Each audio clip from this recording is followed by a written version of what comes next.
Welcome in. Glad to have you once again on the Smart Mortgage Show. Ben George with Bill Litton, Regional President at Cross Country Mortgage.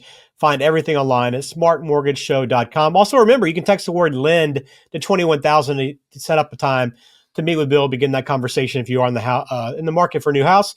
Just want to start discussing options with your mortgage. There you go. Start there. Text LEND to 21,000. And Bill, a question today for you. I thought that came in that I thought would make for a good discussion here. Let me pitch it to you, and then we'll kind of work through it. So, my husband and I spoke with the brokers. We're starting the home buying process. We have $400,000 in cash we want to put down. We're looking at a home that's about $450,000 to $500,000. The broker basically said it was stupid to put all that down on the home instead of putting some of that in the bank and making interest on it.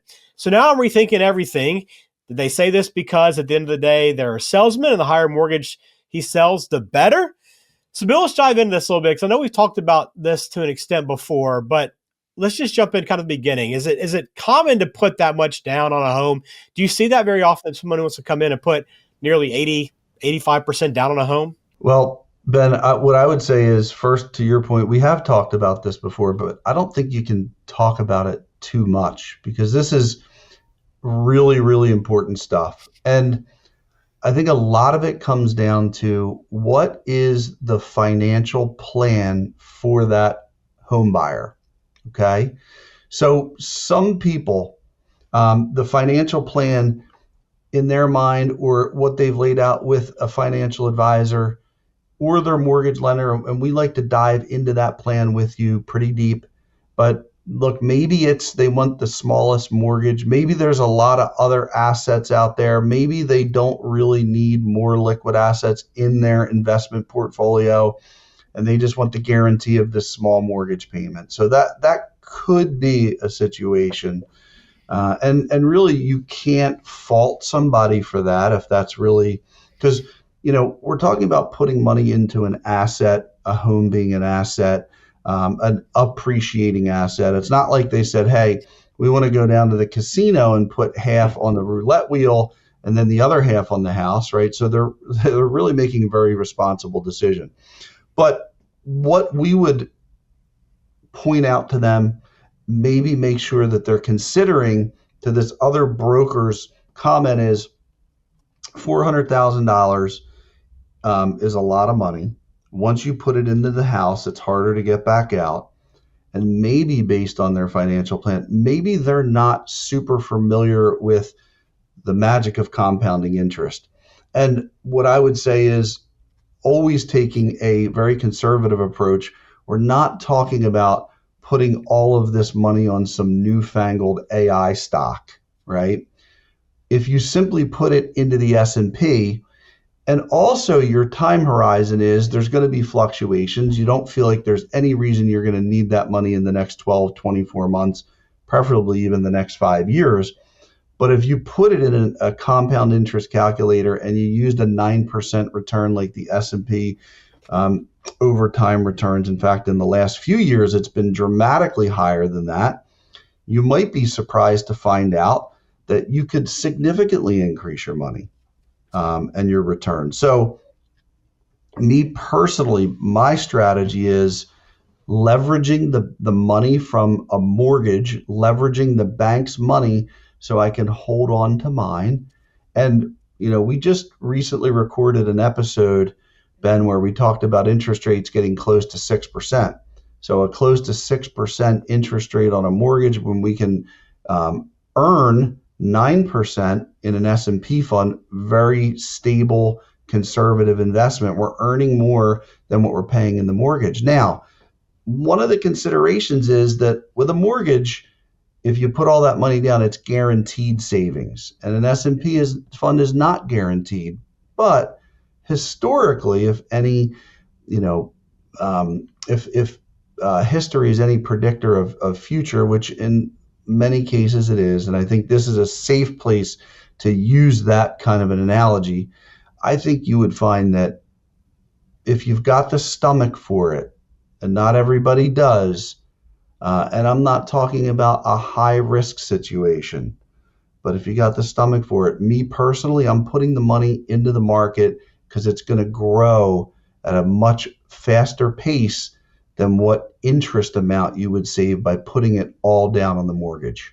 Bill, how do you have these conversations with clients when they come in and are discussing a down payment and how much they want to put down? I'm sure you don't call them stupid if they decide they wanted to put a bigger down payment down than maybe you suggest. But how does that work out? And then, kind of answer that question, do you get more out of it by selling a higher mortgage? So, first of all, the way that we handle it is yes, it's not stupid. Everybody's got their own financial plan. And by the way, there should be a much greater emphasis on financial literacy that should start in the second grade.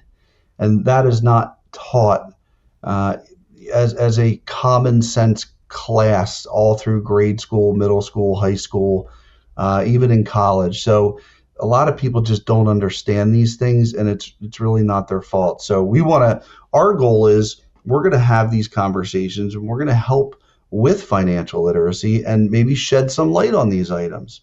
So I think to call it stupid is really poor language choice, and people just don't understand what it is that they could be missing out on. I have clients where we just laid out a scenario for them, ran it through a calculator, a compound interest calculator, and said, not that you absolutely should do this, but you should have all the information to make your decision with. Now, if they come back and they say, we're pretty sure that we want to put it all down, then if they feel really strongly about that decision, having looked at all the information, we want to honor their wishes. Okay. So we're only here to help them make the best decisions possible, but in the end, it's their decision, right? The truth of the matter, Ben, is yes, we do make money because we're compensated on a percentage of the loan amount. And if the loan amount's larger, that percentage of the loan amount results in a larger number to us as a commission. So there are cases where loan amount doesn't matter so much. But in this case, a $50,000 or $100,000 loan amount is not going to yield a big payout to the loan officer. That should not be any reason why the loan officer helps guide the customer to either borrowing $400,000 or $100,000. You lay out the facts, and the customer makes the decision from there. They should not be pushed or steered. Steering is it's a very bad word. It's actually illegal. They should not be steered in one direction or another. Using a word like stupid to me, it's belittling the customer, and it feels like steering in some ways. So obviously, our goal is that they make their decision. If they want to borrow $50,000, then we will oblige and honor that request with the same level of care that we would on $400,000. Yeah, I think that's a great point. And kind of a good place to finish, Bill, is like, depends on what the kind of conversation you have. A good lending team is going to explain it to you, let you see clearly the numbers that back up the argument that, hey, maybe you should invest some more of that and maybe put less down so that you understand the full picture rather than just telling you, well, you're wrong for thinking that, right? So a lot of that is in the conversation. A good mortgage lending team will help you with that. And that's what Bill and his team at Cross Country Mortgage do every single day with their clients. So if you have questions, and this is a great one, send it in. Just text the word LEND to 21,000. You can begin having those discussions with Bill, talking about what your concerns are, questions, the hurdles that you think you might have to getting in that new home, and also understanding your options. There are a lot of different mortgage options that are available to you, and a good team like Cross Country Mortgage will help explain those to you. So, Bill, good question. And I know we talk about this all the time about investing and making sure your decisions with your home fit in with that bigger financial picture, because it's a huge asset and it's a big part of what you're going to do for the future. So you want to make sure everything aligns. Yeah, absolutely. I think it's really, really important to know all of your options. And by the way, Ben, I don't know how your parents were. I know my parents, the goal was always like, at all costs, pay off that mortgage.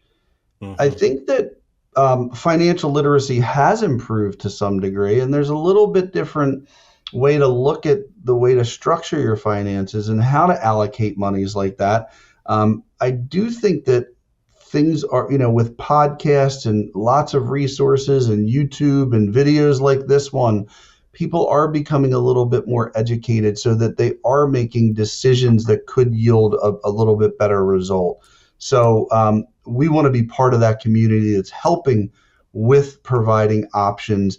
And really, it's always going to come down to what is their unique plan? What is it that they're trying to do in 5, 10, 15 years? How does this help get them there? How does the other decision make it so that they won't get there? If we want to make sure that everything we're doing is aiming towards meeting their financial goals, not steering them away from them. Absolutely. Learn more, smartmortgageshow.com, or get in touch. Text the word LEND to 21,000. But good question, and hopefully this has helped you. If it has, please subscribe to the channel, and we'll talk again soon. Bill, take care. Thanks so much.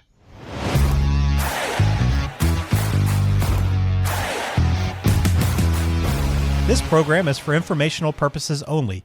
Please consult a qualified professional before taking any action. Bill Litton is a loan advisor and regional president with Cross Country Mortgage, NMLS number 147060.